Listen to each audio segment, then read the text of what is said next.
Bakit bumangon ka na? Shouldn't you be in bed? Tanong ni Chito nang lumabas si Charlene sa komedor. Tumayo agad ito, sinalubong siya at inalalayan. Kakalyuhin na ang likod ko sa kakahiga. Bagot na rin ako sa kwarto. Sagot niya. Pwede ka namang maglakad-lakad. Ang sabi naman ni Doc, mas maganda raw iyong gumagalaw-galaw ako para maganda ang sirkulasyon ng dugo ko. Pinasadahan niya ito ng tingin. I have to admit, you're looking good. Anito. Napangiwi siya. Bigla niyang naalala ang nakita niyang refleksyon sa salamin kaninang napadaan siya sa tapat ng full-length mirror na nasa kwarto niya. Hindi siya natuwa sa nakita niya. Para siyang buteteng minamanas. Malaki na ang kanyang tiyan pero dahil kulang siya sa laman ay mistula siyang butete na kinapos sa nutrisyon. Para nga yata akong buteteng payat. Of course not. Totoo nga yata sinasabi nila na nagbubulong ang isang babaeng buntis. Talaga? Hindi ko nararamdaman na blooming ako. Ako ang paniwalaan mo dahil ako nakakakita sa'yo. You look good. Dagdag pa nito. Hindi ba manang? Baling nito sa kawaksi na kakapasok lang sa komedor. May dala itong serving dish. Abay oo, kumpara naman nung bago-bago ka rito. Sang-ayon agad ni Manang Aida. Pero dapat ay kumain ka pa. Masyado kang payat para sa isang nagdadalang tao. Baka naman maging overweight na ako, pabirong wika niya. Pero kahit paano nasihan siya sa papuring tinanggap niya. Sino ba namang babaeng hindi matutuwang mapuri?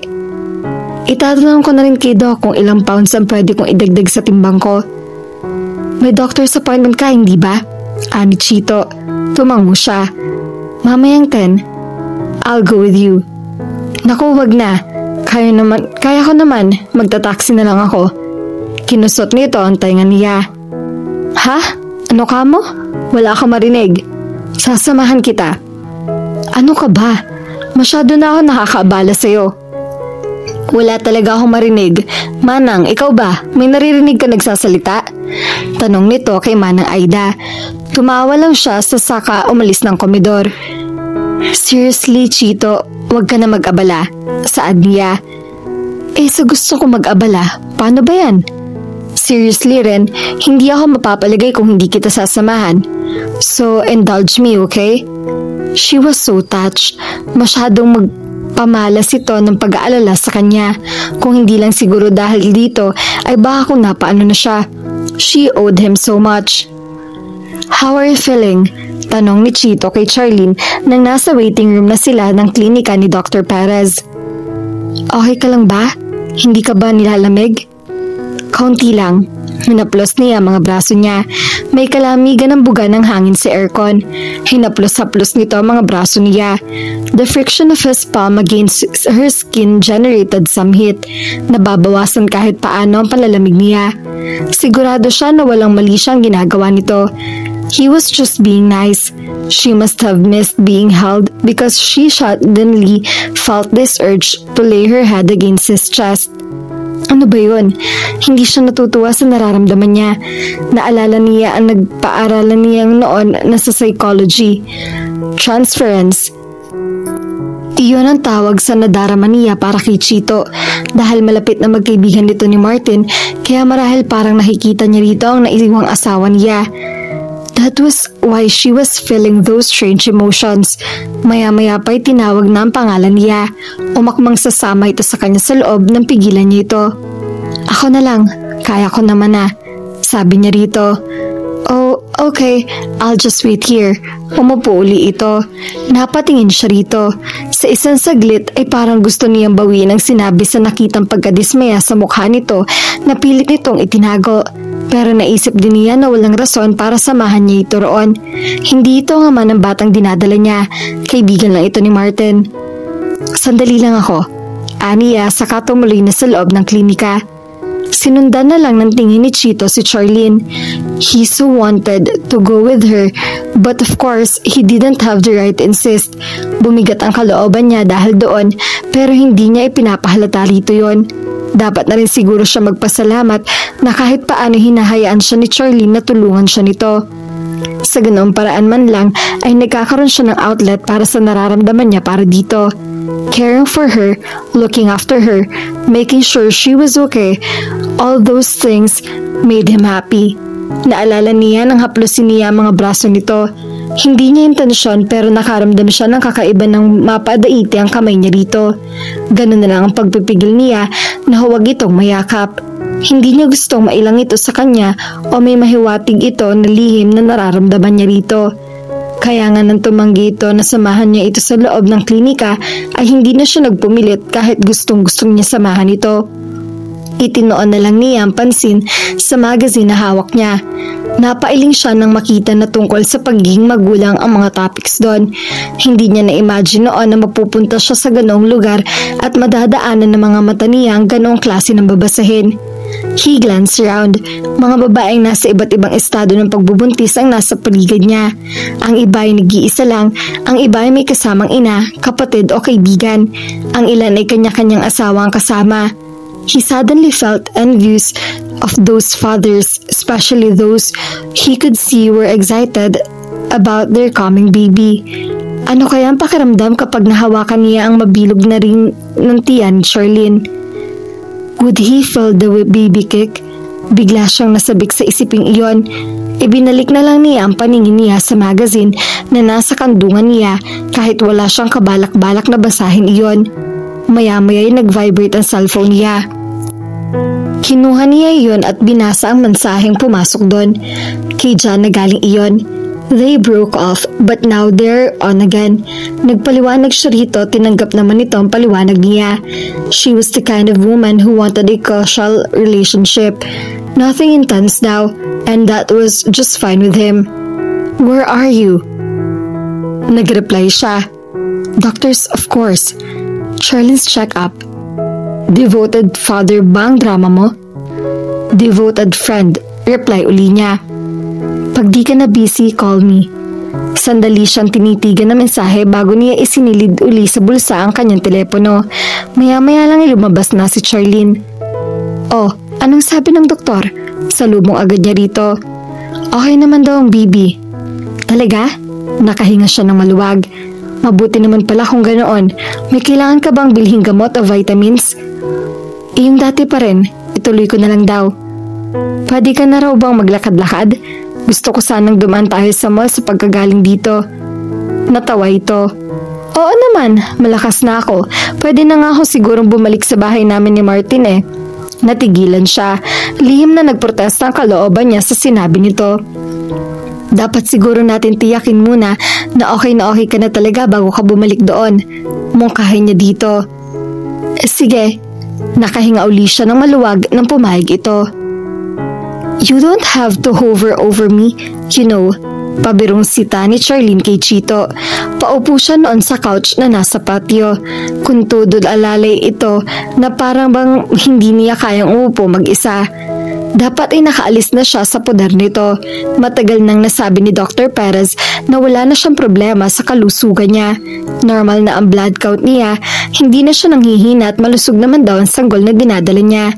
Noon pa siya nag-isip na umuwi sa bahay niya, pero ang sabi ni Chito ay mas mabuti kung hihintayin na lang nila na makapanganak siya. Hindi raw ito matatahimik kung alam nito na mag-isa lang siya sa bahay kung ganoong nalalapit na ang araw ng pagsilang niya. Sinabi niya rito na balak niya maghanap ng maid, ngunit tumutol pa rin ito. Kahit daw may kasama siya ay mas gusto nitong personal siyang magtingnan-tingnan nito. She found his concern touching. Talagang napakabait na tao nito. Hindi na siya nagugulat na tumatagal ang pagkakaibigan nito at ni Martin. Kung dati sobrang nalulungkot siya na magkakaanak siya nang wala si Martin, kahit paano ngayon ay hindi na. Unti-unti na niyang natatanggap na magmumukmok man siya at umiyak buong araw ay hindi na niyon mababalik ang buhay ni Martin. Nakatulong sa kanya ang bata sa sinapupunan niya at walang sapong suporta at pag-alalay sa kanya ni Chito para gumaan ang bigat na nararamdaman niya. At least kahit nawala si Martin, mayroon pa namang naiwan sa kanya na pagbubuhusan niya ng kanyang pagmamahal, ang kanyang anak. Hindi pa man lumalabas ang bata ay mahal na mahal niya ito. Mabuti na lang at walang nangyari dito nung mga panahong halos pabayaan na niya ang kanyang sarili. Kaya natutuwa siya sa malasakit na ipinamalas ni Chito sa kanilang mag-ina. Hayun nga at kung aalyasan niya ito ng pag-upo ay para siyang babasaging kristal. I am not hovering. Tanggi nito. Para kasing hirap na hirap kang kumilos. Ang laki-laki na ng tiyan mo. Malapit na kasi ang kabuanan ko at hindi naman ako hirap kumilos. Mabagal lang. Sometimes I feel like a bitch whale. I even look like one. Pinasadahan siya nito ng tingin. Nope, malayong itsura mo sa balyena. Sa botete, pwede pa siguro. Nakangising sabi nito. Ang yabang mo. Lukot ang mukhang sabi niya. Biglang sumama ang loob niya. Marahil ay epekto ng hormonal change ang paiba-ibang mood niya. May mga panahon na masyado siyang sensitibo, kagaya na lang ngayon. Parang ang maiiyak siya. Yumuko siya pati ikubli yung nararamdaman niya. Hey, I'm sorry. Nito nang marahil ay mahalata ang pagbabago ng mood niya. Iglap ay nakaupo na ito sa tabi niya. Joke lang yon. Totoo naman eh. Nakikita ko naman ang itsura ko sa salamin. Napasigok pa siya. Tila naaaliw na kinabig nito ang ulo niya at isinandal siya sa dibdib nito. Ito talaga? Joke nga lang yun. Sorry na. Lalo siya napaiyak. Sumubsob na siya ng tuluyan dito at hinayaan niyang umagos ang mga luha niya. Panay ang hagod nito sa likod niya. Kawawa ka naman. Aniya habang sinisinghot-singhot.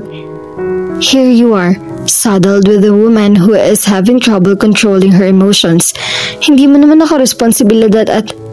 Hey, enough of that. Bahagya siyang inilayo nito, saka nito itinaas ang mukha niya para matingnan siya nito. I am not saddled with you. Pinili kong samahan ka sa panahong ito na kailangan mo ako. Hindi ako napipilitan lang, okay? Always remember that. Hindi niya alam kung bakit, pero lalo siya napaiyak sa sinabi nito. Ang bait-bait mo sa akin. Hindi ko alam kung paano kita susuklian sa mga ginawa mo para sa akin. Shh! Ayoko ng ganyang usapan.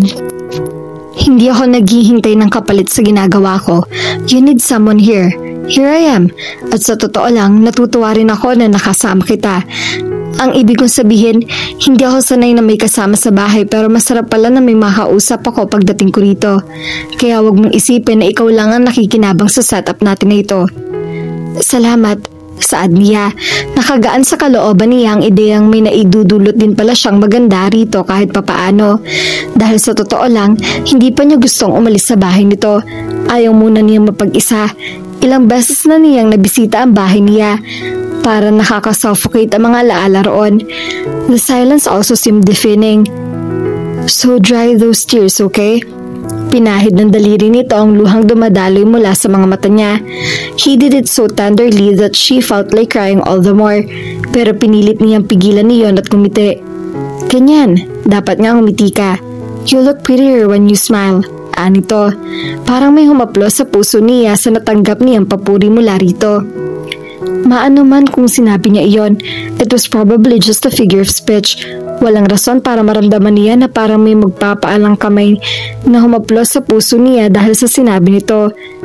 Thanks, kunwari totoong sinabi mo. Aniya, tumawa ito. Totoo naman yun eh, giit nito. Sasagot sana siya pero bigla siya napasinghap. Oh, bakit? Nababahalang tanong nito. Nothing, sumipa lang ang baby. Masyado malikot ang isang to. Masakit ba kapag ginagawa niya yon? Hindi naman, nakakagulat lang kung minsan.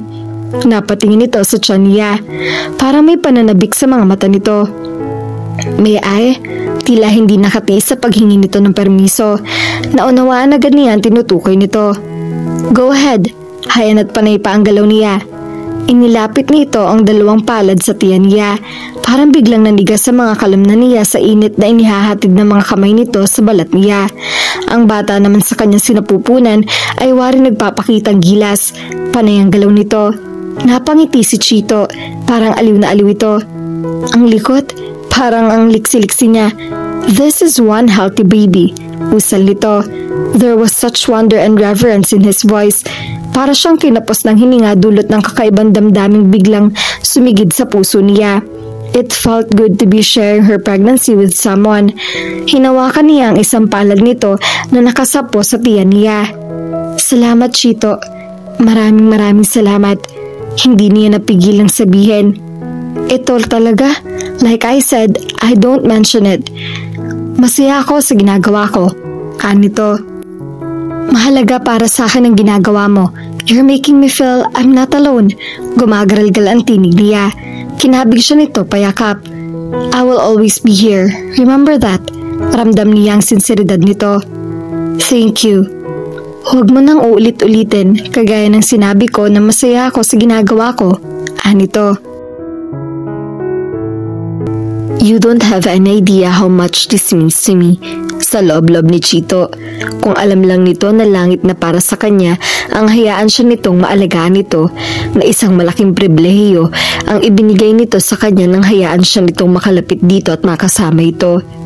Ni sa hinagap ay hindi niya inakala noon na mabibigyan siya ng ganong pagkakataon. Handa na siya noong mahalin nito sa malayo at tanggapin kahit kailan hindi niya magagawa magkaroon ng bahagi sa buhay nito. He tried to look for her in the woman he met but failed miserably dahil mananatiling ito lang ang may hawak sa puso niya.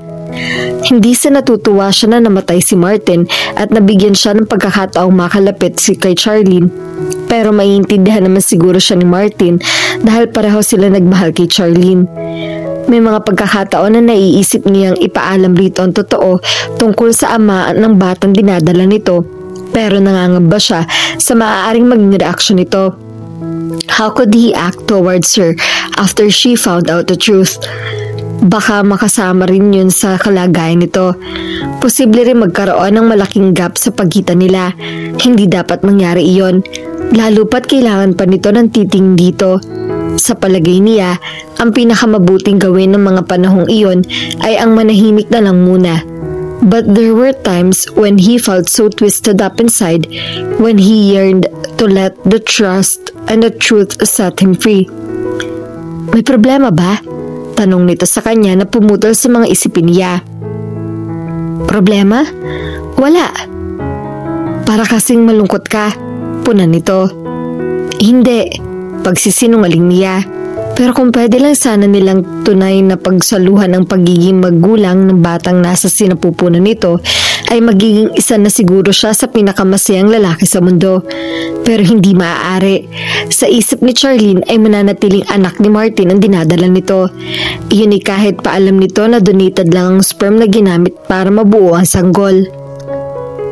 Nakaschedule na ng kunan ng ultrasound ng sanggol na sinpupunan ni Charlene.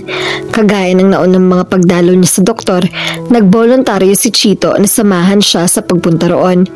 Nang tawagin ng doktor ang pangalan niya, tumayo rin ito. Ngayon ka i-ultrasound, hindi ba? Tanong nito. Tumango siya.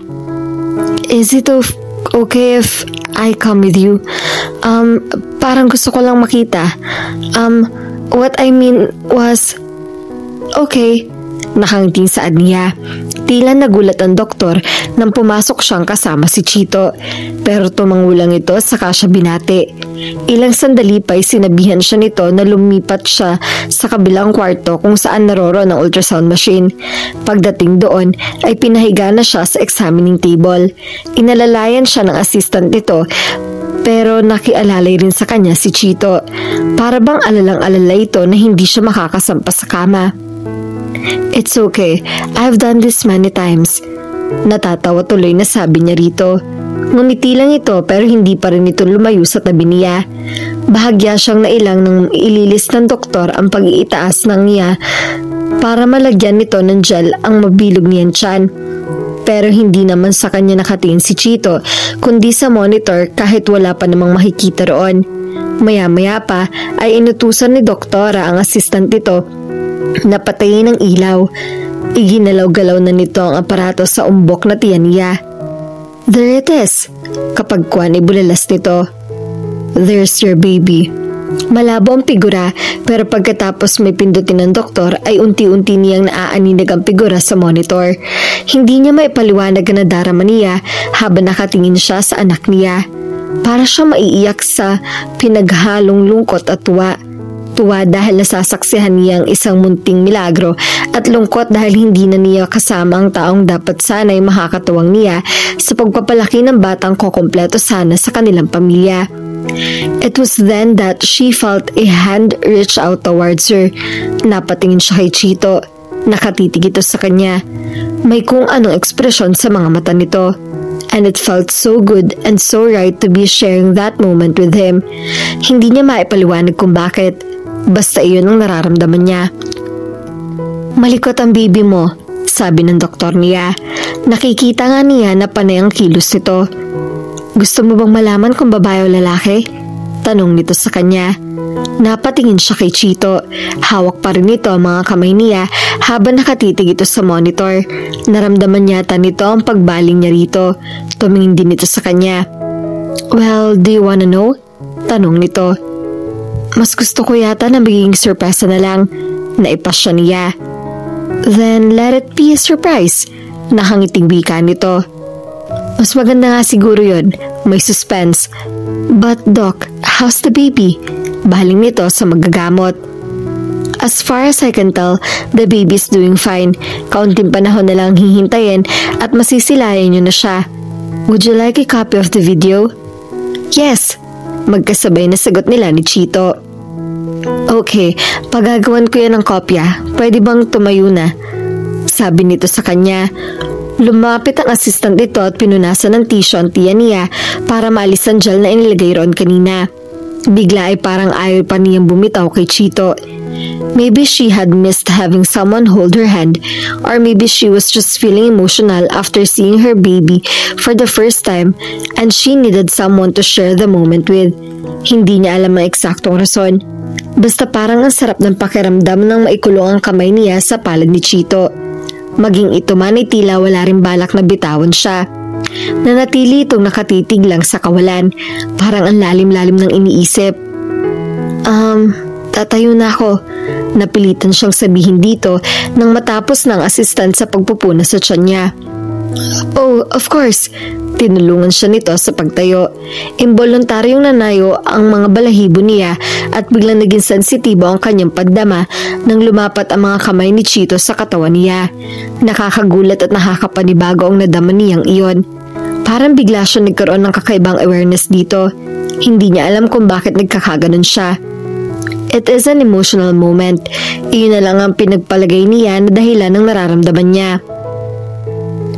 The days passed quickly. Malapit na ang due date ni Charlene.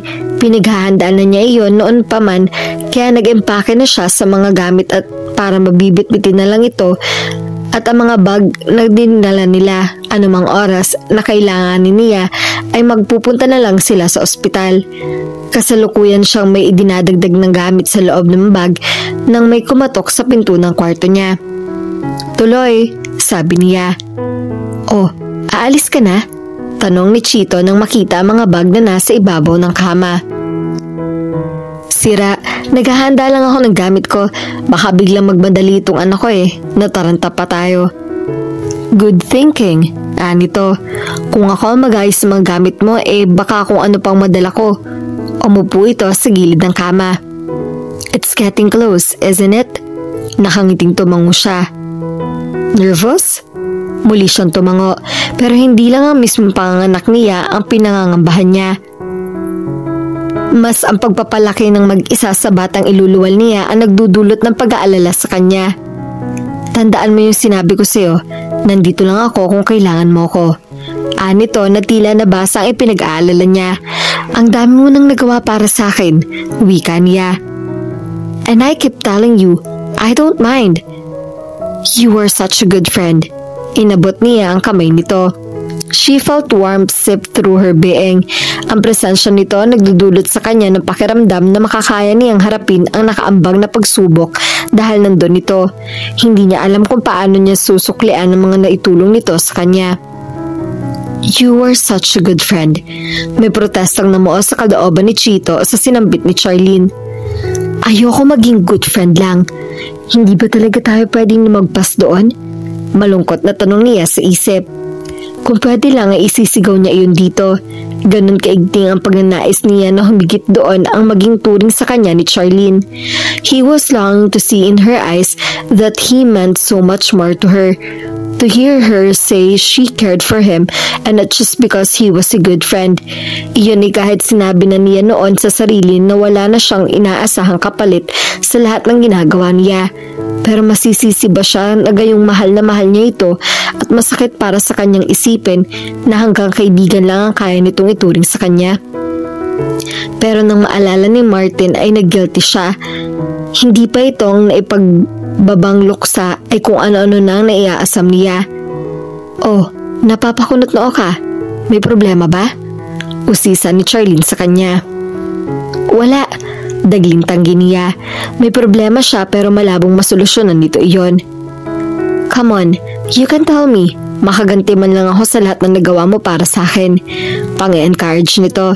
Pinisil pa nito ang kamay niya na hawak nito. He suddenly became aware of the warmth coming from her hand. Masarap ang pakiramdam na idinudulot niyon sa kanya. Wala talaga, I just had a hard day to work. Sabi na lang niya, may bahid na katotohanan niyon. Bakit? Ano nangyari? Usisa nito. Nagkaroon ng delay sa delivery ng mga materyales. Those kinds of things shouldn't happen. Kapag malakihan ang proyekto, malaking pera ang katumbas ng mga ganoong bagay. Anong ginawa mo? I had to fire someone. Hindi ko gustong gawin ng ganoon. Inaalala ko rin kasi ang mga taong dumidepende sa kung sino mang tatanggalan ko ng pinagkakakitaan.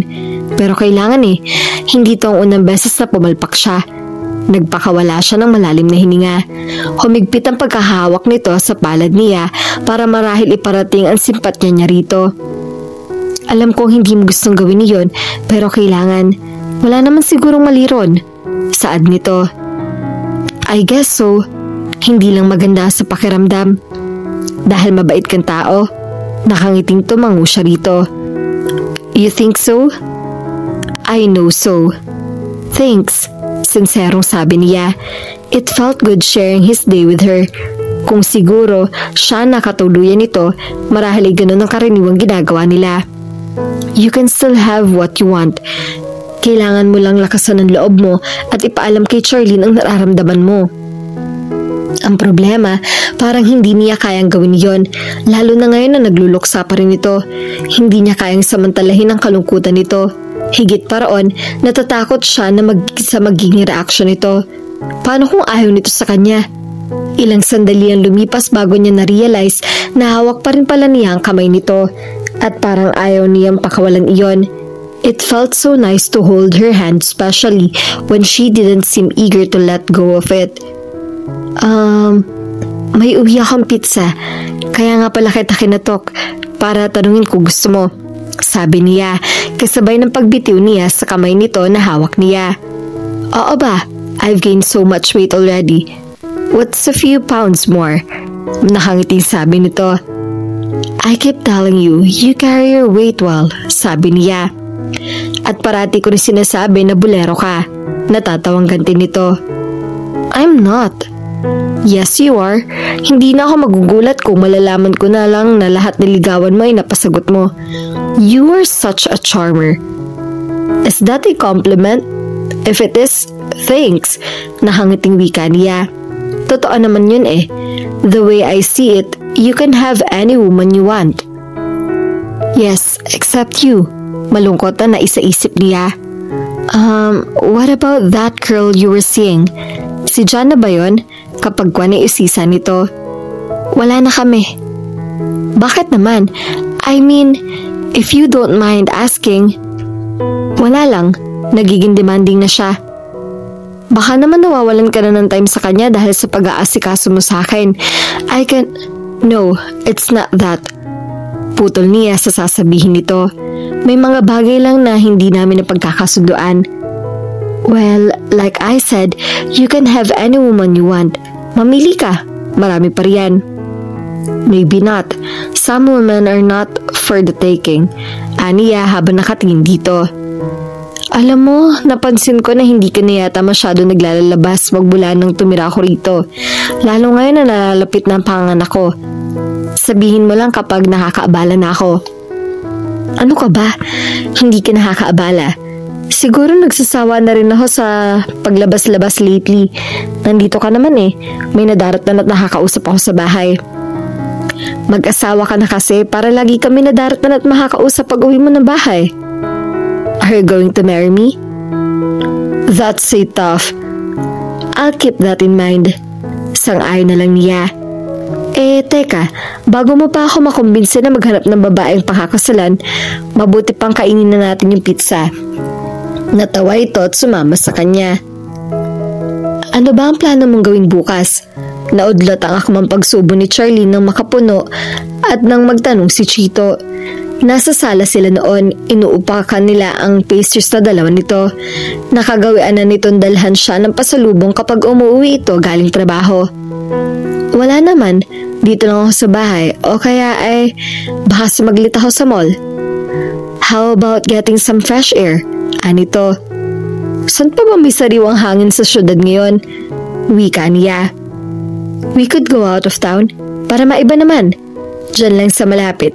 Mahirap na baka biglang magsisipang mag-early appearance ang baby mo.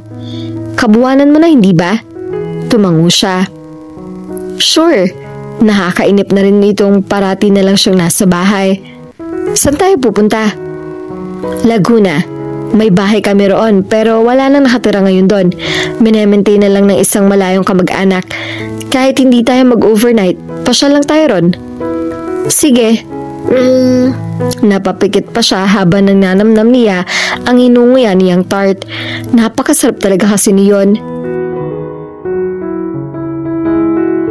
Nang dumilat siya ay nakita niyang nakatingin sa kanya si Chito. She saw tenderness in his eyes and something more she couldn't put a name to. Nasamid tuloy siya dahil doon. Maliksing hinagod nito ang likod niya, pero parang lalo siyang masasamid sa ginawa nito. Tila may bultahe ng kuryente na tumulay mula sa palad nito patungo sa likod niya. It sent shiver down her spine.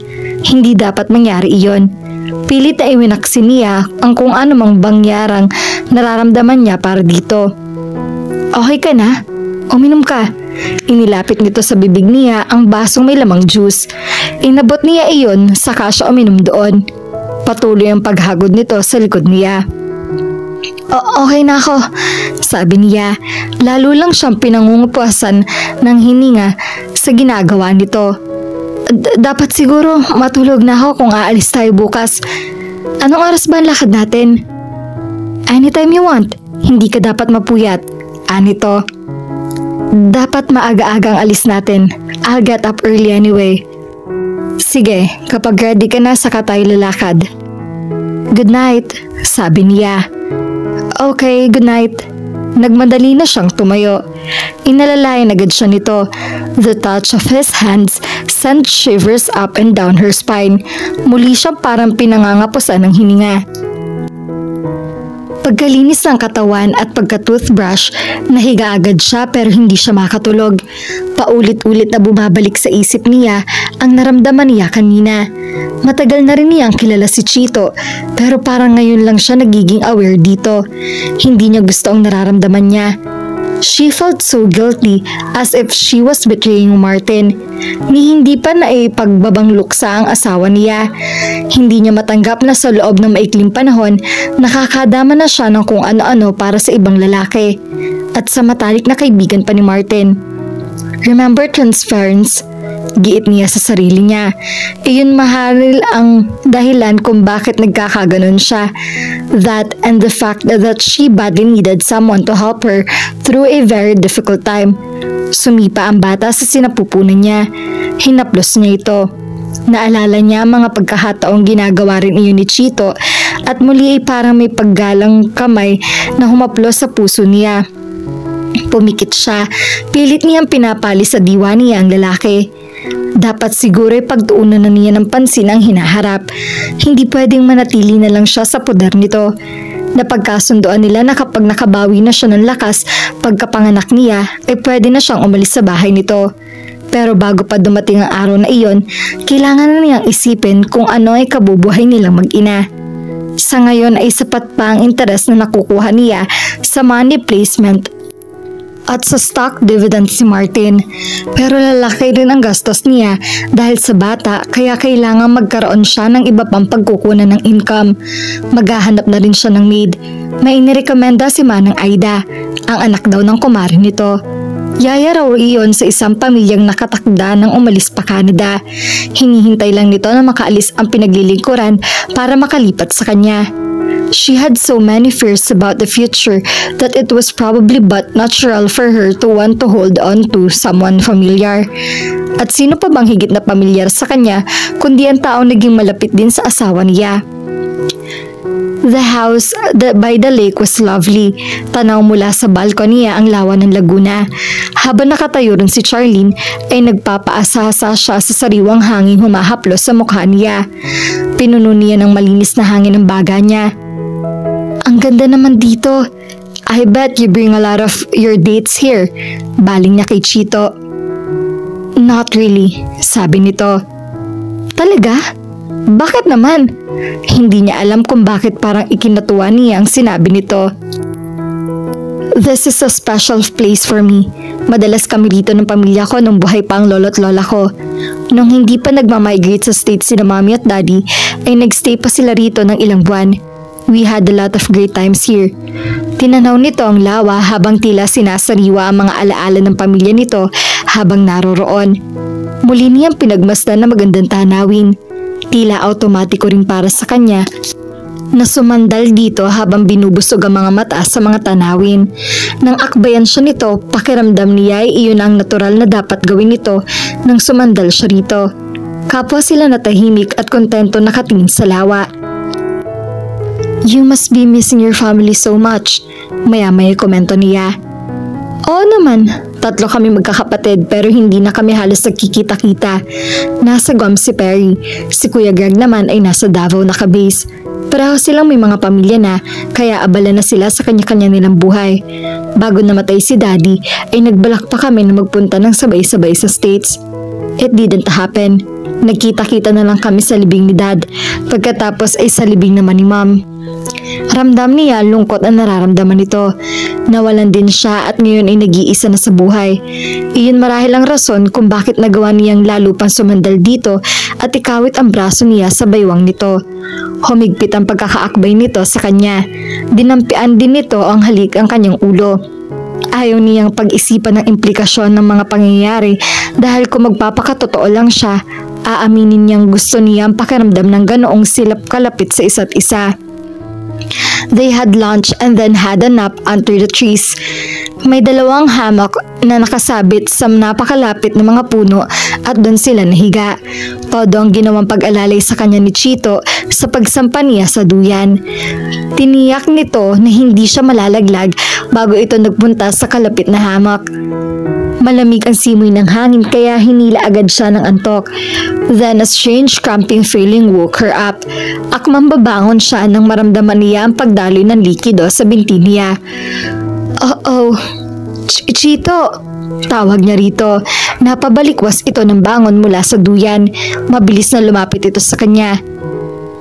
Hindi binalak ni Charlene na pasamahin sa delivery room si Chito, pero nang ipapasok na siya roon ay inalihan siya ng matinding kaba. Dahil doon, kaya nang magpresenta ito na sasamahan siya ay pumayag agad siya. Panay-panay na paghilab ng tiyan niya nang ipasok siya sa delivery room. Maya't maya siya nagpapasinghap sa matinding sakit. Mabilis na dinaluhan siya ng doktor. Nasa tabi niya si Chito. Nakasuot ito ng hospital gown at nakamask ito. Ginagap nito ang kamay niya. It hurts, usal niya. Nandito lang ako. Kaya mo yan, sabi nito. Soon, the pain were coming in waves. Halos wala ng patlang ng mga iyon. Nakikita ko ng ulo, anang doktor na nakaposisyon sa dulo ng kama. Sa susunod na contraction ay ito dumang pag-ire. Nagtagis ang mga bagang niya. Pagod na siya at nakakapanlanta ng mayat mayang paghilab ng tiyan niya. Kaya mo yan, we're almost there, Anito, nagbigay ng iba yung lakas sa kanya ang pag-i-encourage nito sa kanya. Kasabay ng kasunod na contraction na itinodo niya ang pag-ire. Napasigaw siya sa sobrang sakit. And then the pain level suddenly dropped to 0 or close to it. Ilang sandali lang ay narinig na niya ang iyak ng isang sanggol. "It's a boy!" Pahayag ng doktor. Naghalo-halo ang emosyon sa dibdib niya. Joy, regret, sadness, gratitude mingled and intertwined with one another. "Say hello to your baby," anong doktor. Inilapag na nito ang bata sa tiyan niya. Tears flowed freely down her cheeks. Ramdam agad niya ang matinding pagmamahal para sa batang isinilang niya. "My baby, my baby." Paulit-ulit na wika niya. Ilang saglit na hinayaang manatiling nakadapa lang sa tiyan niya ang sanggol. Kapag kwan ay kinuha muna ito ng isang nurse para linisin. Nakabalot na ito ng blanket nang ibalik ito sa tabi niya. "Gusto mo ba siyang kargahin?" tanong niya kay Chito. Tumango ito. Mukhang nadala rin ito ng emosyon niya dahil sa tingin niya ay namamasa ang mga mata nito. Bakas ang malalim na emosyon sa mukha nito nang kargahin nito ang baby. Watching a child being born into the world was indeed an amazing experience for anyone. Gusto pa sana niyang pagmasdan nito at ang kanyang anak, pero dahil sa sobrang pagod ay nabigat ang mga talukap ng kanyang mga mata. Papasok pa lang si Chito ay naulinigan na niya ang iyak ng sanggol. It was a very welcome sound to him. Imbes mayamot ay napangiti pa siya. Naging rason din iyon para bilisan niya ang paglakad niya. Galing sa den ang iyak. Doon niya siya nagmula. Hindi siya nagkamali ng akala. Nandun si Charlene at si Mart. Martin Jr. ang napili ni Charlene na ipangalan sa bata. Mart ang palayaw nito. "Naglililig-galig na naman ang isang yun," komento niya. "Schedule niya ito para mag-iiyak," sagot ni Charlene. Sa loob ng kulang-kulang isang buwang nakalipas ay nakasanayan na nila ang pagliligalig ng sanggol kapag ganong oras. "Pasensya ka na." Wala akong dapat ipagpasensya dahil sa totoo lang ay natutuwa ako na marinig ang iyak niya. Ibig sabihin lang nun, may munting anghel dito sa bahay. Tumingin ito sa kanya. Siya naman ay tila nagmagnet ang mga mata patungo rito. Maybe there was really something about a woman who had just become a mother that made her glow. Kahit halatang pagod ito at kakaalaga sa anak nito, ay kakaibang kaligayahan at glow siyang nakakabakas dito. He glanced at the baby in her arms. The idea that a little boy was his did strange things to his heart. Parang naninikip iyon na hindi niya mawari. And the knowledge that Charlene was the mother made it all the more amazing. Mas gusto niya na siyang sabihin nito pero tila na blanko ng isip niya.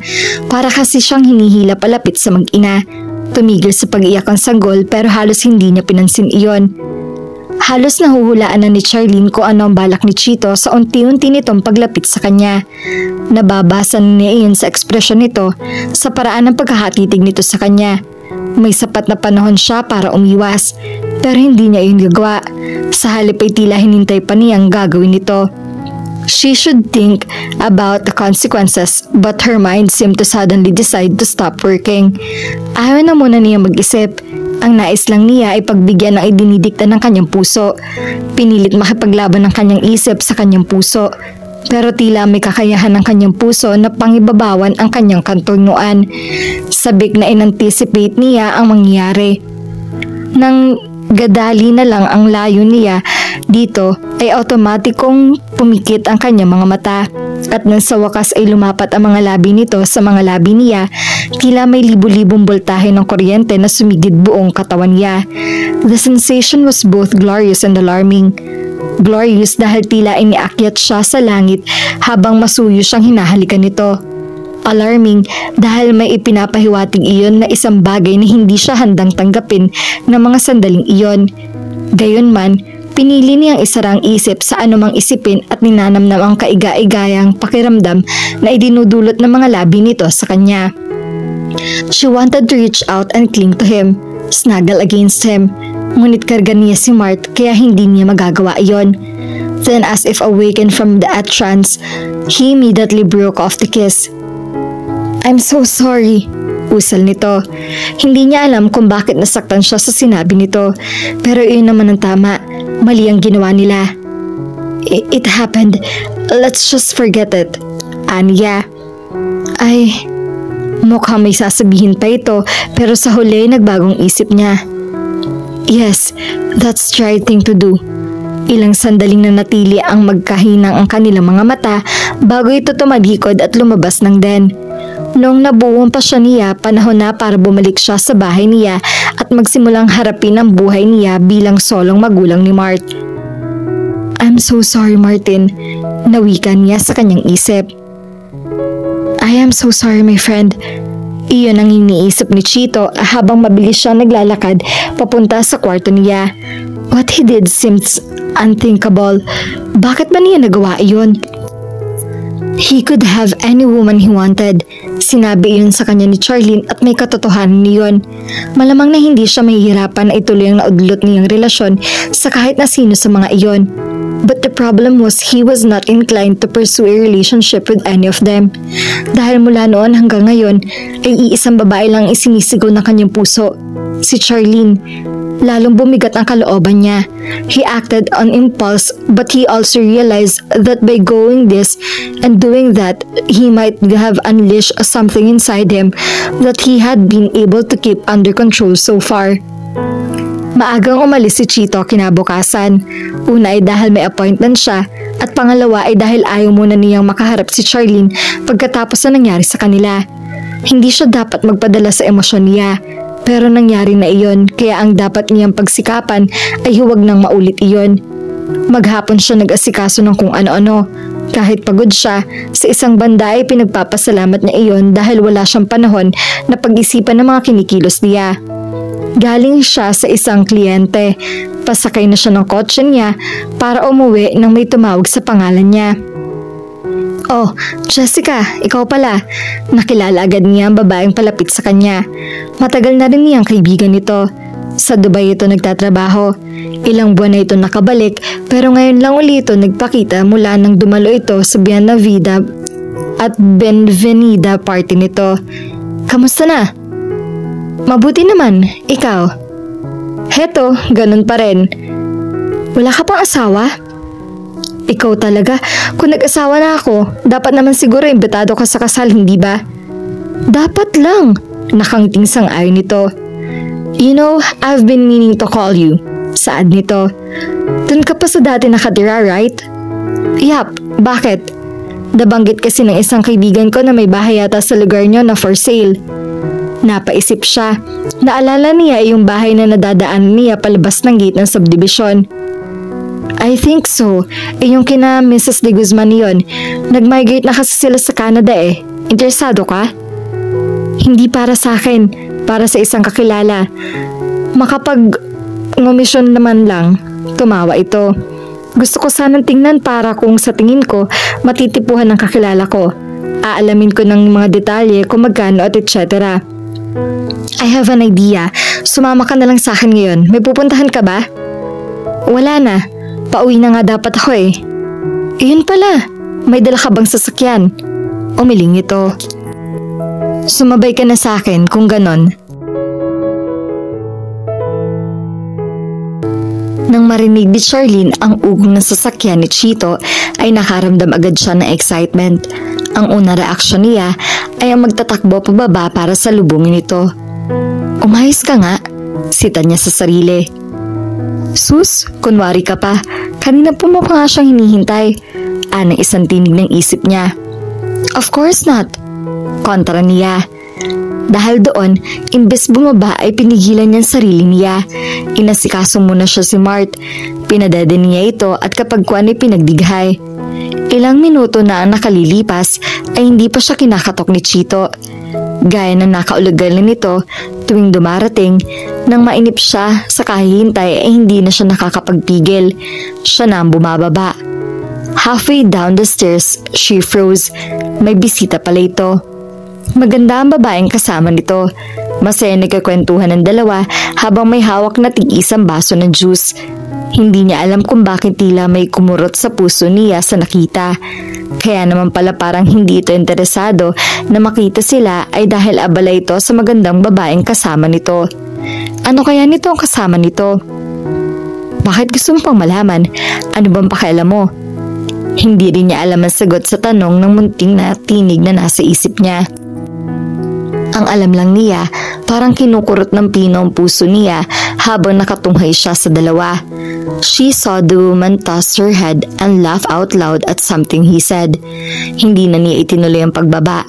Mabuti na lang at hindi siya napansin ng mga ito. Kung sa bagay, paano ba siya mapapansin ng mga ito kung ganoong nakatutok ang buong atensyon ng mga ito sa isa't isa? Mabigat ang mga hakbang na bumalik siya sa kwarto. Nang tawagin siya ni Manang Aida para maghapunan, ay sinabi niya rito na hindi na muna siya sasabay kumain. Nagdahilan siya na busog siya. Ilang minuto lang ang lumipas ay may kumatok sa pinto ng kwarto niya. Si Chito ang pinagbuksan niya. "Are you okay?" Tanong agad nito. Bakas ang pag-aalala sa tinig nito. "Oo naman." "Bakit ayaw mong kumain?" "Hindi sa ayaw ko.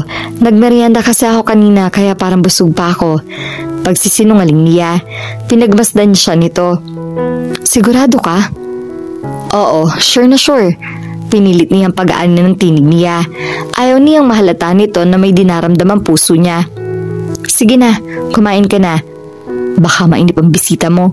Muntik na niyang maidugtong. "Okay, if you say so." Pagkasabi niyo na iniwan na siya nito. The fact that he didn't try to convince her to join him made her feel worse. Pero bakit ba sasama ang loob niya dahil doon? Dapat na talaga akong umalis kung ano-ano nang nararamdaman ko. Ayaw rin niyang masaksihan pa ang panahong magkakaroon nito ng girlfriend para masakit iyon. Natigilan siya. Bakit magiging masakit? Ayaw niyang isipin ang dahilan. Panahon na rin para matuto akong tumayo sa sarili ko mga paa. Pagdadahilan na lang niya. Charlene should be relieved. Sa wakas ay nagawa niyang makaalis sa poder ni Chito. As time passed by, she was slowly getting used to being alone again. Bago pa siya umalis sa bahay nito, ay kinausap na niya ang yaya na inirekomenda ni Manang Aida. Ilang araw din niya itong sinubukan muna. Sa kabutihang palad, mukhang matino naman ito magtrabaho at sa palagay niya ay magkakasundo sila. Sa mga unang araw niya sa bahay niya, inaamin niya na mababaliw-baliw siya sa lungkot at pangungulila. Puno kasi ng mga alaala ang buong bahay. Pero aaminin niyang may bahagi ng pangungulila niya na kay Chito nakalaan. Natural lang siguro iyon. Ilang buwan din niya itong nakasama. And he helped her get through one of the roughest patches of her life. But she was starting to take control of her life, and that was an achievement as far as she was concerned. Sa ngayon ay tumatanggap siya ng online copywriting jobs. Iyon muna ang pagkakaabalahan niya habang tinatansya pa niya ang susunod niyang hakbang. Sa umaga siya nagtatrabaho para mula pagkatanghali ay may oras na siya kay Baby Mart. Nagsisimula na siya makabangon mula sa pighati kahit paano, pero may mga pagkakataon na nararamdaman pa rin niya ang lungkot na dulot ng kanyang pag-iisa. Ang dapit hapon ang pinakaayaw niyang oras.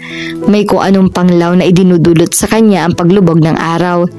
Kaya sa mga pagkakataong iyon, kapag gising din lang si Mart ay dinadala niya ito sa parking malapit sa tinitirhan nila. Halos kararating lang nila noon ng isang hapon nang may matanaw siyang palapit sa kanila. "Chito," bigla ay parang ang gaan ng pakiramdam niya pagkakita niya rito. Napatayo siya sa bench na inuupuan niya. Hindi niya inaasahan na makikita pa niya ito. She thought he had every intention of staying away for good. "Sabi nila na nagpunta raw kay Rito, kaya sumunod na lang ako." Anito nang makalapit. Si Lena ang kasambahin nila. "Kumusta ka na?" Magkasabay na tanong nila. Nagkatawanan sila. "Abuti naman ako," tugon niya. "Ikaw?" "Okay rin. And how's my little man?" Yumuko ito sa stroller. Hinaplos nito ang kalbong pang ulo ng sanggol. "He's looking good," komento nito. "Okay naman siya. Mabutit na dalaw ka." Dapat ngayon magpapaaga ang pagpunta ko, pero baka kasi gusto mo ng time para mag-adjust. Okay lang naman na magpunta ka. She missed him, truth to be told. May mga pagkakataon na iniisip niyang hindi ito dumadalaw man lang dahil may girlfriend na ito. The idea was quite painful. Ngayong sinabi mo na yan, asahan mo na mapapadalas ang punta ko. May go signal na eh. Kailangan pa ba nun? Ikaw talaga? Ngiti lang ang tinugon nito sa kanya. Maupo tayo. Anito, naupo na ulit siya sa bench. Tumabay ito sa kanya. May I? Tanong nito na iminwestra ang baby. Go ahead. Kinuha nito si Mart mula sa stroller. Parang ang bilis niyan lumaki. Anito, hinahagkan-hagkan nito ang mga paa ng baby habang karga nito iyon. Maya-maya ay naghikab si Mart. Kapag kuwan ay namungay ang mga mata nito. Ibinalik na nito ang baby sa stroller. Nagpasya siyang bumalik sa bahay. How's life? Tanong nito sa kanya habang naglalakad. Good, I guess. Ikaw? Same answer, anito. Gaya-gaya. Nagkatawa na naman sila, pero naglaho iyon na magtama ang paningin nila. She feasted her eyes on him. Parang taon na lumipas mula nang huli niya itong makita. Ganun siya kasaya na nasilayan niya uli ito. You really look good. Usal nito habang titig na titig sa kanya. Sa bahay ka na mag-lunch. Biglang pagyaya niya rito. Mukhang nag-atubili muna ito bago nagsalita. Sure, thanks. Kapag kwanay sabi nito, ikinatuwa niya iyon. Nang makarating na sila sa bahay, inutusan niya sila na maghain na. Habang kumakain sila, in-update nila ang bawat isa sa mga pangyayari ng buhay nila. Mukhang natuwa ito nang malaman ng tungkol sa online writing job niya. Ito raw ay halos pareho pa rin ang pinagkakaabalahan. Work and more work pa rin. Natuwa siyang marinig iyon. Mukhang wala naman itong girlfriend. Sana.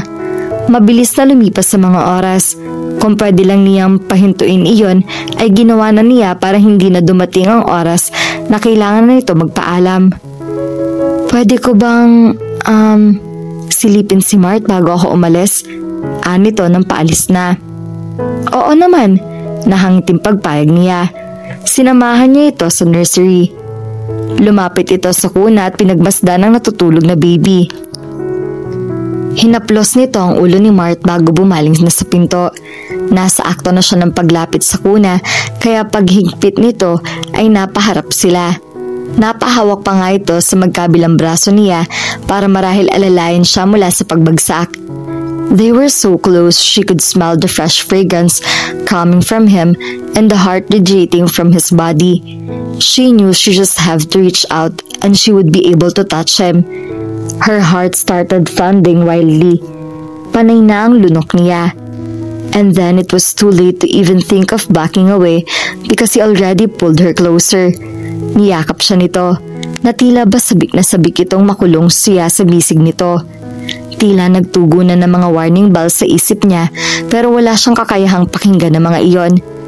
Pilit niyang pinangingibabaw ang guilt pero parang manhid ang kanyang pakiramdam para doon. She lifted her face up. Hinawakan ng isang kamay ni Chito ang baba niya, saka lumapat ang mga labi nito sa mga labi niya. Rumagasaan na katutulirong sensasyon sa kanyang buong katawan. Bahagyang umaawang mga labi niya. It seemed it was all the encouragement he needed because in the next instant he was passionately kissing her, and she was responding with equal fervor. She felt crying. She was torn by her emotions. Ang isang bahagi ng pagkatao niya ay naghuhumiyaw na nagtataksil siya sa alaala ni Martin. Pero ang isang bahagi naman niya ay gustong sumuko sa kailawang pag-ibig na natagpuan niya sa matalik na kaibigan nito. Ang lalaking pumuno sa malaking kahongkagan nilikha ng pagkawala ni Martin sa buhay niya. Before she thought she only needed a warm body to comfort her and that was why she was responding on Chito. Pero ngayon, alam niyang may mas malalim na emosyon na umaalipin sa kanya upang kahit may nararamdaman siyang guilt, hindi niya kayang labanan ng mga nadarama niya para kay Chito. Ang emosyon ding iyon ang nagtutulak sa kanya Nabigyan ito ng laya na sakupin at angkinin ang kanyang mga labi na tila dati pang pag-aari nito ngayon. The waves of glorious sensation intensified. Parang hindi na siya kontento sa simpleng halik lang. She was longing for more. No, noon na siya nahindik sa dadarama niya. Siya na lumayo rito. Mukhang nagugulumihanan at wala pa ito sa sarili nang pakawalan siya. He really looked dazed. Bugal-bugal din ang pahinga nito. Anito na tila hindi alam kung anong sasabihin. Let's not talk about it, anya rito. Sana wag mo akong pagwawalan na dumalaw sa inyo ni Mart dahil sa nangyari. Hindi, tugon niya, pilit na gawing kaswal ang tinig. Nang sulyapan niya ito, nakikita niyang nakatitig ito sa kanya. Siya naman ay hindi magawang kumilos. I better go, sabi nito nang tila mahimasmasan na ito. And then, as if reluctantly, he turned away and started walking. Naging regular na bisita ni Charlene si Chito. Kung minsan ay nagpupunta sila sa mall kasama si Mart.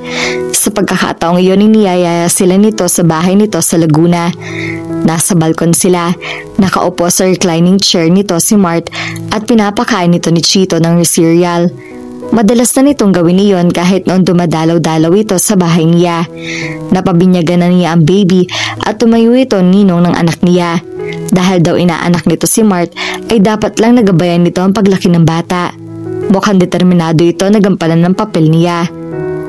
Ang taho ng baby, kaya tuloy ang lusog. Oh, ano gusto mo pa? Oh, heto. Habang sinusubuan nito si Mart, panay ang kausap nito rito. Manaka-naka namang umingiti si Mart habang ikinakawagwag nito ang mga braso. Aliw na aliw siya sa panonood sa mga ito. It warmed her heart to look at the two. Kagaya ni Chito, may cleft chin at dimples din si Mart. Dahil siguro madalas na nagkakasama ang dalawa, kaya parang nagkakahawig na nito ang anak niya. Kung titingnan ng mga ito nang hindi nakikilala sa kanila, ay posibleng isipin si Chito ang ama ni Mart.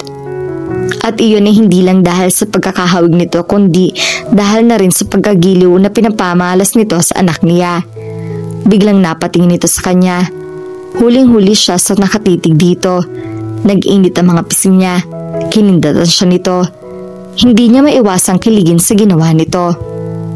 Mart had grown so much and so fast para may sumasaklot sa dibdib ni Chito kapag tinitingnan niya ito. Anak nila ito ni Charlene. If only they could become a family in the real sense of the word. He tried to stay away. Ilang beses na gusto sana niyang pumunta sa bahay nito pero pinipigilan niya ang kanyang sarili. He knew she should put some distance between him and Charlene and the baby but he really found it so hard to do. Martin might be gone but he couldn't encroach on his friend's territory. Kahit ilang beses na rin niyang nahalikan nito, hindi yun kasiguruhan na mamahalin siya nito gaya ng nararamdaman nito para kay Martin. Maaring nasa punto lang ito ng kahinaan nito sa mga pagkakataong iyon. Nilingon niya si Charlene. Natuklasan niya nakatitig ito sa kanya. Tila lumaktaw ng tibok ang puso niya pero pinili niyang pigilan ang nadarama. Kinindatan lang niya ito para kunwari nagbibiro siya. He saw her blush and seeing her do so made his heart sing. Mabilis lumipas sa mga araw. Matagal nang nakapagbabanglok sa kay Martin si Charlene. And before they knew it, Mart was turning 1. Araw iyon ng birthday party nito. Panay ang kuha ng video ni Chito. He was acting like a proud father. Heck, he really was a proud father. Aliw na aliw siya sa bata. Bibong-bibo si Mart at gwapo pa. Nagugulat na siya na hindi napapansin ng mga nakakakita rito na malaki ang pagkakahawig nito sa kanya. Kung sabagay, medyo magkapareho ang tabas na mukha nila ni Martin. Wala nga lang itong dimples at cleft chin tulad ng sa kanya. At dahil hindi naman ipinapaalam ng mag-asawa kung paano nabuo ang bata, tiyak na ipinagpapalagay ng mga ito na si Martin ang ama. There were times when their eyes see what they wanted to see. Kaya siguro features ni Martin ang nakikita ng mga ito sa bata. Hihipa na ni Mart ang birthday cake kaya pumosisyon siya malapit sa mesa. Pumaikot dito ang batang bisita at nagkantahan ng mga iyon ng birthday song. Nang mahipa na ni Mart ang kandila, ay pumalakpak pa ito. Nagtawa ng mga bisita. Tuwang-tuwa siya rito. "That's my boy," sigaw ng puso niya. If only he could say it out loud. Napatingin sa kanya si Charlene at kinindatan siya nito. Muntik na tuloy niyang mabitawan ng videocam na hawak niya. Ngiti ang tinugon niya sa ginawa nito. Maya-maya sinimula ng silbi ang cake sa mga bisita. Maraming mga bata kaya maggugulo ang mga ito. Naging abala na si Charlene sa pag-aasikaso sa mga iyon. Siya naman ay naaagaw ang pansin ng isa sa mga bisitang tumawag sa pangalan niya. The party was winding down. Ang celebrant nga ay wala na sa gitna ng kasayahan. Nabubugnot na ito kanina kaya minabuti ni Charlene na dalhin na ito sa kwarto at patulugin na roon. Naang matapos na si Chito sa pakikipagkwentuhan sa mga bisita ay naisip niya silipin ang bata. Hinahanap niya si Charlene para magpaalam. Kapag kuwan ay sakalang niya tumuloy papunta sa kwartong kinaroroonan ng bata. Natutulog pa rin ito nang nadat na niya. Nang makita niya si Lena ay nagsabi ito na lalabas muna. Tumango siya. As he gazed at the child's shivering face, tenderness filled his heart. Hindi niya akalain na maaari siyang makaramdam ng ganoong kaigting na pagmamahal. Hinaplos niya ang malambot na buhok nito. Pinadaanan niya ng daliri niya ang pisngi nito. Ang dimples at ang cleft chin nito na namanan nito sa kanya. Kapag ganun natutulog ito ay kapansin-pansin ang pagkahahawig nila. He was surprised Charlie never made the connection. Miss na niya ang bata. Sa mga panahong hindi niya ito nakasama ay nakakadama siya ng matinding kalungkutan. Napakahirap para sa kanya ang panahong hindi niya kasama ang mga ito. Noong nagmulat ng mga mata si Mart, kumurap-kurap ito at nang mapagmasdan siya ay isang ngiti ang kagyat na ibinigay nito sa kanya. That made his day. "Gising na palang baby ko. How was your nap?" Tanong niya rito. Lalong lumuwang ang ngiti nito. Kasunod niya ay bumalikwas ito saka nanguyampit sa gilid ang kuna para maggawa nitong tumayo. The child lifted his tiny arms to him. Agad niya itong binuhat. "Wow, ang bigat na talaga ng baby ko ha. Ang takaw-takaw mo kasi. Kita mo ang laki ng tummy mo." Itinaas niya ang t-shirt nito saka binugahan ng hangin ang matabang tiyan nito. Humagik-hik ito. Sambit nito. Itinuturo nito ang mukha niya. Natigilan siya. Tinatawag ba siya nitong daddy? Parang matutunaw ang puso niya sa ideyang iyon. "What did you say?" Tanong niya rito. "Dada." "Yes, I'm your daddy," wika niya. Noon niya nawari kung ano ang kagting ng pagnanais niyang sabihin na siya ang ama nito. The feeling had been there all along, but it was now that he realized how deeply he longed to claim his child as his own and to claim the child's mother as his wife. Dinala niya ito sa salaming nasa isang dako ng silid. Nang nasa harap na sila ng salamin ay pinagliyapit niya ang mukha nila ng bata. "Just look at that, my man," sabi niya rito. "See that face?" Itinuro niya ang mukha nito. "Magkamukha tayo, hindi ba? That's because you're mine. I'm your daddy." Ang sarap sa pakiramdam na sabihin iyon. "I'm your daddy. You hear that? And who loves your mommy desperately." "Dada," anang bata. He felt like crying. "That's right, baby. I'm daddy. You are my son. Hindi mo lang alam yon." Niyakap niya ito at hinigkan sa ulo. "I love you so much and I'd do anything for you." Lumingali nga si Charlene para hanapin si Chito. Itinatanong kasi nito ng isang bisita. Kani-kanina pa ito nagpaalam sa kanya na sisilipin lang nito si Mart. Hindi pa ba ito bumababa? "Nandyan lang siguro yun sa tabi-tabi," sabi niya sa bisita nagtanong tungkol dito. Nang matapos ang pagchichikahan ng bisita, ipinasya niyang silipin ang kwarto nito. Baka gising na ito at pwede na uli yung ibaba. Nagpaalam ng karamihan sa mga panauhin. Mangilan-ngilan na lang ang natitira. Tumuloy na siya sa ikalawang palapag ng bahay. Nang malapit na siya sa kwartong kinaroroonan ni Mart ay may naulinigan siyang tunog. Mukhang nandun pa nga si Chito. Napailing siya. Chito was acting very much like a devoted godfather or maybe even a father. Parang nagkaibig na ang lalamunan niya sa naisip niya. Yes, there were times when it was so easy for her to imagine him taking on the role as Mart's father. Inaamin din niya na may mga panahong inaasam niya na akuin nito ang papel ng pagiging ama ng anak niya. Iyon ay dahil gusto niya lang niyang makatuwang sa pagpapalaki kay Mart, kundi dahil mahal na mahal niya ito. The idea took her breath away. Kailan lang niya nagawang aminin niyon sa sarili niya. That was why she decided to leave his house in the first place. Noon pa lang ay nagsisimula na siyang makadama ng kakaibang damdamin para dito, kahit batid niyang mali iyon dahil kamamatay pa lang ni Martin. Ipinagpalagay niya noon na kailangan lang niya ng masasandalan dahil hindi niya alam kung paano mabuhay ng mag-isa. Pero ngayon, nagawa na niyang bumangon uli. She had made it on her own so far, kaya hindi na niya masasabi na iyon pa rin ang rason niya sa pagnanais niyang makasama si Chito. She wanted him, period. Nandalawin niya ang puntod ni Martin nung ipinagbabangluksan niya ito ay humingi siya ng tawad dito. Natanggap na niyang hindi na ito kailanman babalik pa. Ito ang kanyang magandang nakalipas at alam niyang saan man ito naroroon ay mauunawaan nitong si Chito ang kanyang hinaharap.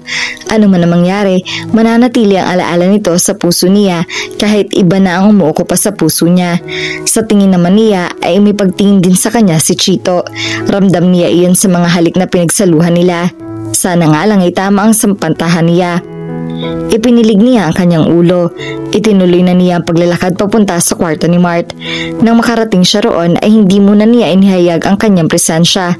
Sa halip ay maingat na binuksan niya ang pinto, saka siya sumilip sa loob.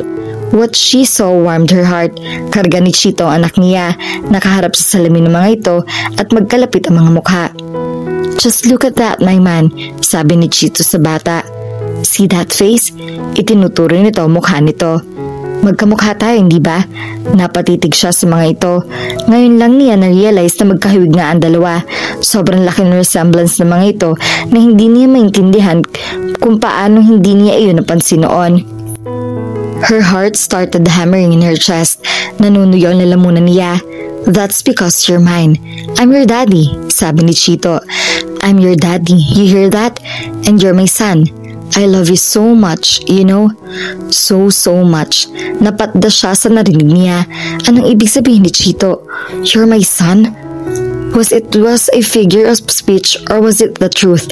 But how could it be truth? Hindi na siya nakatiis. Pumasok na siya sa kwarto. "Exactly what do you mean by that?" Nanunuring tanong niya rito. Gulat na napabaling siya si Chito at tila namutla ito nang makita siya. "Charlene," bulalas nito. "Kanina ka ba ba riyan?" "Long enough to hear what you said at gusto ko malaman ngayon kung ano eksaktong ibig sabihin niyon." "Oh hell, me and my big mouth. Kung bakit kasi kung ano-anong pinagsasabi niya. And did he need to say it out loud?" "Yes, I did." Nag-uumal pa sa kalooban niya ang pagnanais na sambitin niya na siya ang ama ng bata. Hindi man niya pwedeng sabihin yun sa iba kahit sa sarili na lang niyang anak na tiyak niyang hindi matatanda na sinasabi niya. Kailangan niyan sambitin ang katotohanan. Ang malas lang niya na natsyempong narinig iyon ng taong siya mismo pinagkakaiwasan niyang matuklasan ang katotohanan. Wala na si Martin, kaya wala nang mabigat na dahilan para hindi niya ipalam kay Charlene ang tunay na pangyayari. Pero ayaw niyang maguluhan na naman ito. She had been through a lot already.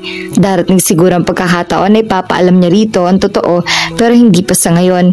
Pero ano pang magagawa niya kung ganong narinig na rin nito ang pinagsasabi niya? Pwede siya magsinungaling pero parang ang hirap. Hindi siya handa at duda siya kung makukumbinsi si Charlene sa anumang mahagilap niyang sasabihin dito. I was just, what I meant is... Blanco ang isip niya. Wala siyang maapuhap na kahit anong kwentong pwede niyang gawing paliwanag sa mga sinabi niya sa bata. Titig na titig ito sa kanila ni Mart. Sa palagay niya ay titingnan nito ang resemblance sila ng bata. "I want the truth, Chito." Mahina ngunit may diin ang tinig na wika nito. "Just the truth." Wala na siyang choice kung hindi ang sabihin dito ang totoo. "Okay, but you better sit down first," saad niya. Hindi alam ni Charlene kung anong gagawin na sasabihin niya nang matapos sa pagsasalaysay si Chito. Hindi masarap sa pakiramdam ang matuklasang niloko siya. Nalaman niyang peke ang profile na ipinakita sa kanya noon ni Martin.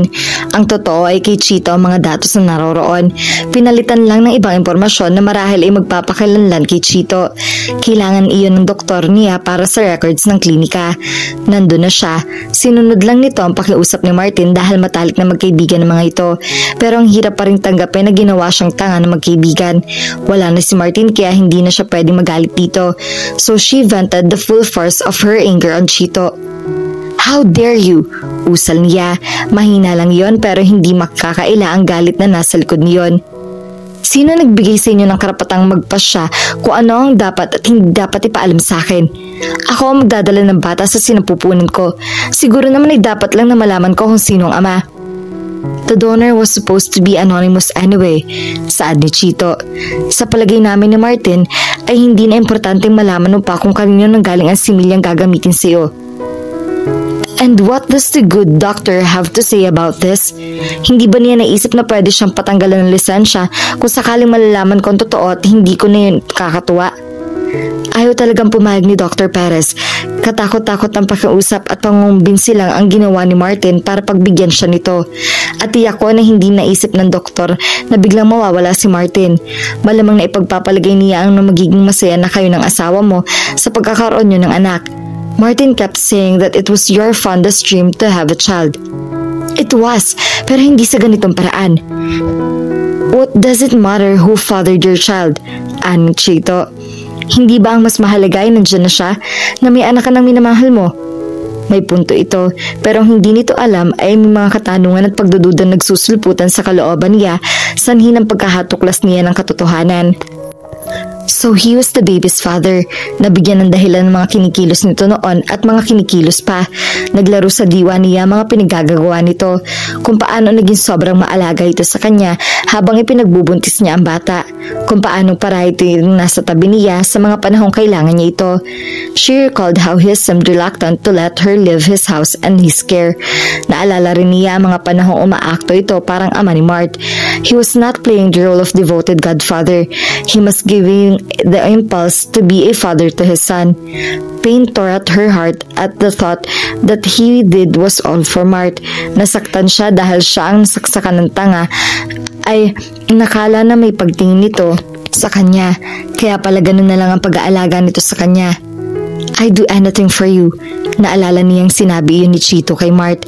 Ang mga kasama sa anything na tinutukoy nito, did it include taking care of her and making her feel as if he cherished her too? Bakit ba hindi? Kung sa paraang iyon para matiyak nito na hindi mailalayo rito ang batang ayon na rin nitong mahal na mahal at dugot laman pala nito.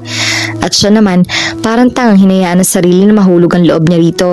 There she was debating with herself about the wisdom of letting herself fall for him when all the while, he was just playing a role of her.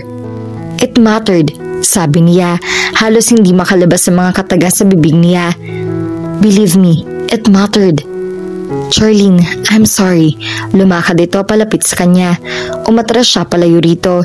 Nangangamba siya na kapag nakalotpat na ito sa kanya, kapag ibinalanggo siya nito sa mga bisig nito, ay magawa siya nitong paniwalain sa kahit anong gusto nitong paniwalain niya. Yes, he already had that much power over her. That was because she was in love with him, deeply and thoroughly. Darating siguro ang panahon na matatanggap niya na kaya nito at malapit sa kanya ay dahil sa anak nito si Mart. Makakaya rin siguro nito na hayaan nitong magkaroon ng kaugnayan at access sa bata nang hindi siya masyado naapektuhan. Pero hindi sa ngayon. The feeling of betrayal was so great. Not only did he succeeded in keeping the truth from her, his action also made her start believing and hoping that there could be a future for them. It pained her so much to see her dream crashing right before her eyes. Charlene, please try to... No, I will not try to do anything when it comes to you. Pero, ang tanging gusto ko ngayon ay huwag nang nakikita pa ang pagmumukha mo. Please, don't be like that, sabi nito. Of course, you are thinking of your son, aren't you? Ayaw mong mapalayo sa kanya. Hindi ako ganun kalupit. At kahit gaano pa pabalik-balik na rin ang sitwasyon ay aminado akong may utang na loob ako na dapat tanawin sa'yo. Hindi ako naniningil ng utang na loob. Anito. Gayunman, kailangan ko magbayad. Bibigyan kita ng panahon na makasama si Mart. Pero huwag muna ngayon. Iyon ay pinapakiusap ko sa'yo. I need time to think. and to lick my wounds. Hindi lang naman, please. Pakli niya. Itinaas pa niya ang isang kamay para patigilin nito sa pagsasalita. Ayaw na muna niya makarinig ng kahit anong mula rito. Pagpapakawala ng malalim na hininga ang naging tugon nito sa kanya. Here, iniabot na nito sa kanya si Mart. Sa pagkuha niya sa bata mula rito ay hindi maiwasan ang pagdadait ng kanilang mga kamay. Para siyang napaso sa pagdidikit ng kanilang mga balat. Naiinis siya sa sarili niya na sa kabila ng lahat ay naapektuhan pa rin siya ng ganoong pagkakalapit nila dito. Parang may gusto pa itong sabihin sa kanya. Bumuka ang bibig nito pero walang tinig na lumabas doon. Sa halip ay nagpakawala na naman ito ng malalim na hininga at tila frustrated na isinuklay nito ang mga daliri sa buhok nito. Hinawakan nito sa baba si Mart at kapag kuwan ito malikod dito at nagluglugang naglakad palabas ng pinto. Hindi na niya tinanaw ang paglabas nito. Ayaw na niya makita pa iyon. Sa halip, iyakap na mahigpit si Mart at naibinaling niya ang paningin sa bintana. Napakasakit na nangyari na halos hindi siya makahinga. Parang nawala na naman siyang minamahal sa ikalawang pagkakataon. Naalala niya ang sakit na dulot ng paglisan sa mundo ni Martin. It took a lot for her to recover from that. Ngayon naman ay bago-bago pa lang siyang nakakabangon pero may panibago na naman siyang dagok na tinamo. Chito should stay away. Sa palagay niya ay iyon ang tamang gawin. Pero napakahirap gawin iyon. Noon ngang limitado lang ang panahon na makasama niya si Mart ay namimiss na niya ng husto. Ngayon pa kaya na alam niyang hindi niya ito pwedeng puntahan. Idadagdag pa ang pangungulila niya sa ina nito. Handa siyang lumuhod sa harap ni Charlene para ano? Mahalin siya nito? Mapakla ang ngiting sumilay sa mga labi niya. Asa pa siya. Oo, at may panahong naging responsive ito sa mga halik niya. Pero hindi siya bobo para hindi niya ma-realize na dala lang na iyon ang kahinaan nito. Kung hindi, bakit sa huli tila pinagsisisihan nito ang kung ano mang namamagitan sa kanila? But that didn't change the fact that he loved her and their child and that he missed them very much. Kasunod ang buntong hiningay, sapilitan na lang niyang tinuon ang pansin niya sa sales figure na hinihingi niya sa kanyang assistant. Aburido si Mart. Kaunting kibot ay umiiyak ito. Dati na namang may ganoong mood ang bata. Kagaya na lang kapag umaalis ang yaya nito para mag-off. Sa pagkakataong ngayon ay malamang naninibago ito. Hindi nito nagkikita ni Chito. Dati kasi halos araw-araw itong nasa bahay nila. Sa totoo lang ay naunawa ni Charlene ang kanyang anak. Dahil maging siya man ay hinahanap-hanap din si Chito. Pinalayas-layas mo siya sa buhay mo. Tapos hinahanap-hanap mo naman ngayon. Nasasaktan siyang isipin na si Mart lang pala ang dahilan ng pagiging malapit nito sa kanila. She had hope it was because he was starting to feel something for her. Maling-mali pala ang akala niya niyon. Ano pa ba ang pwede niyang gawin ngayon kundi ang muling pulutin ang pagkakapira-pirasong bahagi ng buhay niya? She should move on with her life. That was her only option. She had Mart to think of that consider now. Dapat siyang maging matatag para dito. Bumigat ang kalooban niya nang maalala na magiging bahagi si Chito ng pagbangon niya. Ito ang malaking dahilan kung bakit natuto siyang maging malakas. He picked her up, dusted her off, and helped her get back on her feet again. Kasalanan pa ba nito kung nagkakagusto siya dito at nag-ilusyon siya ng kung ano-ano? She missed him terribly. At tiyak niya, ganun din ang anak niya. May mga mood swing man ito noon, hindi yun katulad ngayon. Marahil talaga na hinahanap-hanap din ito si Chito. Pero ano bang magagawa pa niya? Ikaw ang nagpaalis sa kanya. Ikaw rin ang pwede magpabalik sa kanya. Anong tinig sa isipan niya. But at what cost? Kaya pa ba niya na nandun lang ito sa malapit pero hindi niya pwedeng iparamdam dito ang damdamin niya? Ayos lang bang makita niya ito na malapit sa anak niya pero siya ay kailangang maglagay ng malaking distansya sa pagitan nila? Kung para sa anak ko, dapat siguro kayanin ko. Because the truth was, Mart needed his father. Noong napalaki ng nadama niyang paghihinayang na nawala sa buhay nila si Martin, na nawala ang magigis ng ama ng anak niya. Pero hindi pala totoo yun, dahil ang tunay na ama nito ay buhay na buhay at mahal na mahal ito. Siya ang humahadlang kay Mart para magkaroon nito ng kikilalaning ama. Nakaramdam ng pamilyaridad si Charlene nang nasa labas na siya ng gate ng bahay ni Chito. Ilang buwan din siyang naglabas-masok sa gate na iyon nung panahong kinupkop siya nito. May kurot sa puso na hatid sa kanya ang alaalang iyon. Ngayon ay nandun na naman siya. Hindi siya nagsasabi dito na darating siya. Hindi rin niya gusto na sa telepono nilang pag-usapan ng pakay niya. Iba ang dating sa telepono ng mga salita, baka hindi pa sila magkaintindihan. Dapat man lang siguro ay inalam niya kung nasa bahay nito, pero natakot siya na panghinaan na naman ang loob kung magpapatumpik-tumpik siya sa pakay niya. Kung wala ito ay pwedeng bumalik siya sa ibang pagkakataon o di kaya hihintayin niya ang pag-uwi nito. Bahala na. Pag-ibis niya sa sinakyan niyang taxi ay saka siya nagsimulang kabahan, pero nandoon na siya kaya wala siyang balak na umatras pa. Mabilisan niyang pinasadahan ng kamay niya ang kanyang buhok para matiyak na hindi pa rin magulo iyon. Pagkatapos sandali niya nag-ipon ng karagdagang lakas ng loob saka niya pinindot ang doorbell. Pero bago pa niya madiinan iyon ay bumukas ang pinto ng bahay. Isang babaeng lumabas mula roon. Tanda niya, iyon din ang babaeng dinala ni Chito sa bahay nila dati. Napatda siya, hindi niya yun inaasahan. Kung sa bagay, ano ba nakapagtataka roon? Chito was no monk. Ang dapat niyang pagtakahan ay kung bakit masasaktan siya. Wala naman siyang karapatan na magdamdam kahit ilang babae ang maglabas-masok sa bahay at buhay nito. She took a deep breath in an attempt to keep the pain under control. Hindi ang tungkol sa nararamdaman niya kay Chito ang ipinunta niya roon, kaya hindi niya dapat ilandad ang kung ano man ang ginagawa ng lalaki at ng bisita nito sa pamamahay nito. She came to Chito's house simply to tell him that he could have some sort of relationship with his son. Yun lang. Oh, hi there. Bati sa kanya ng babae na makita siya. Hi. Nag-aatubiling tugon niya. I have to go, excuse me. Nito saka ito lumabas ng gate. Ayaw mo ba talagang dito na mag-dinner? Nagsasalita si Chito habang palabas ito ng pinto, pero naudlot ang sinasabi nito nang mabungaran siya nito. Charlene, bulalas nito. Next time na lang, nagmamadali talaga ako. But thanks, sagot ng babae sa sinasabi nito. See you. Tuluyan na itong lumabas ng gate.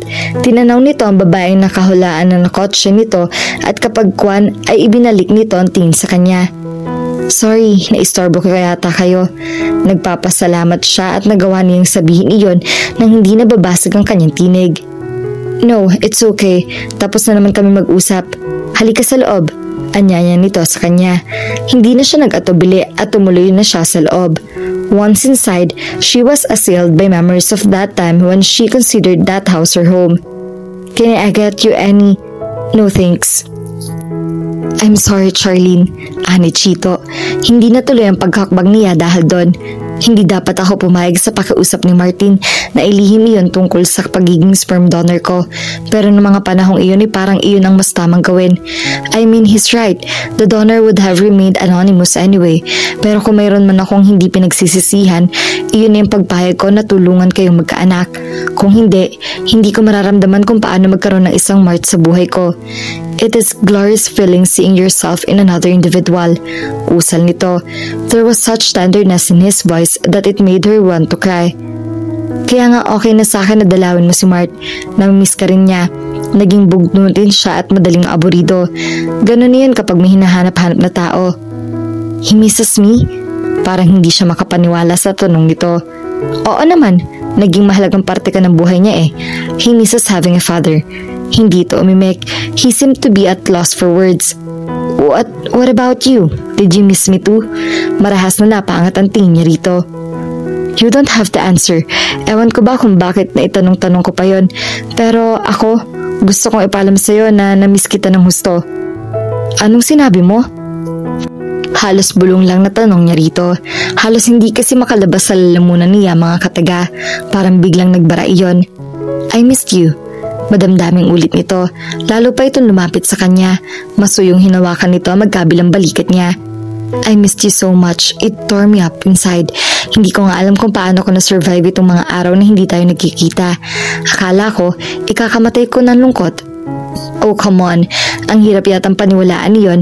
And then there was the niggling about and doubt in her mind that kept saying he was doing all that so he could get close to his son. Hindi mo na kailangang sabihin sa akin ng mga yan. Binibigyan na nga kita ng permiso na makita si Mart, hindi ba?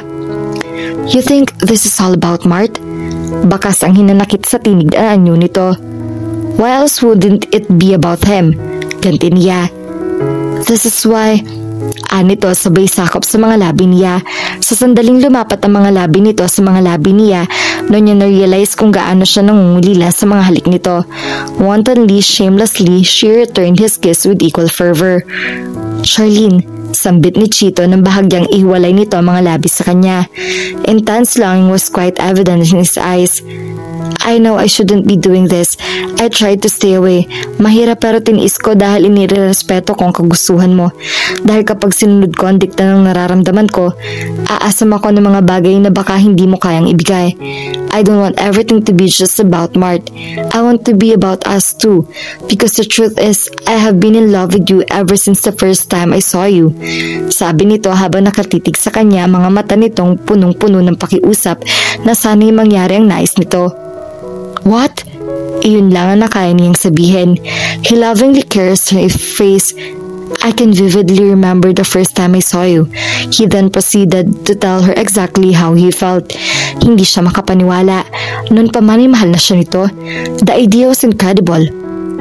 Ang hirap sigurong paniwalaan pero iyon ang totoo. Kaya nga ayaw ko rin pumayag nung una na pagkausapan ako ni Martin na maging donor. But now, I can't go on without letting you know. I love you very much. Iyon ang mismong katagang inaasam niyang marinig pero hindi niya inaasahang mangyayari pa. I meant every word. Anito nang akalaing marahil na ito ay hindi na siya naniniwala. Pero, imagine kung gaano ako ka-guilty. Pakiramdam ko ay tinatraidor ako ng pagmakamatalik na kaibigan ko. I didn't want to be pining after his wife, but what I can do, I love you then and now. Pero yung babae nakagaling lang dito, kasama mo rin siya noon sa bahay, Ania. Nakita mo pala siya noon? Tumango siya. Jessica is a friend. Ipinaliwanag nito sa kanya kung sino at kung bakit nandun ito sa bahay noon. There is no woman in my life dahil isang babae lang hinahanap-hanap nitong puso ko. Ikaw yon. Chito, parang malulunod siya sa pagragasa ng masarap na pakiramdam na dulot ng mga sinasabi nito. Sigurado ka? More sure than I am of anything in my life. Pahayag nito. Titig na titig ito sa kanya at sa mga mata nito ay naaaninag niya ang sinseridad nito sa mga sinasabi nito. Hindi na siya nagdalawang isip pa. Itinaas niya ang mga kamay niya at pinaikot ng mga iyon sa leeg nito. Nasa mga mata niya ang nag-uumapaw na pagmamahal para dito. I love you too. Madamdaming pahayag niya rito. As a response, he pulled her closer and then kissed her once more. She saw the future and was a rosy one, at buong paniniwala niya na nasa kanya ang basbas ni Martin. At dito na po nagtatapos ang kwentong pag-ibig ni Chito at Charlene. At lagi po nating tatandaan, kung pareho kayong may nararamdaman pero pareho ring natatakot masaktan, ay wala rin itong patutunguhan. Kaya mas magandang sumunod sa utos ng damdamin. At sa tamang panahon, may isang tao magpapatunay sa iyo kung bakit ka para sa kanya at kung bakit hindi ka para sa iba. Sana po ay may nakuha kayong aral at inspirasyon sa kanilang pag-iibigan. At muli po, ay samahan at suportahan niyo po ako sa mga kwentong pag-ibig na ibabahagi ko sa inyo. Maraming salamat po. God bless at ingat po tayong lahat.